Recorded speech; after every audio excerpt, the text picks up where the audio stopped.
அவர் வாசல் நுழைவோம், துதியோடு பிரகாரம் வருவோம், அவர் சமூகம் மகிழ்ந்து கொண்டாடுவோம், அவர் நாமம் நல்லதென்று பாடுவோம், எக்காலத்தோடு அவரை துதிப்போம், கிண்ணறம் தம்புரோடும் துதிப்போம், வான்புள்ள சீருஷ்டிகளும் துதியின் தோணி உயர்த்தி பாடுவோம்.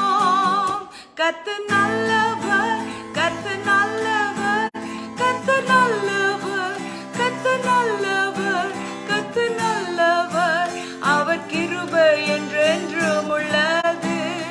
கர்த்தர் நல்லவர், அவர் கிருபை என்றென்றும் உள்ளது.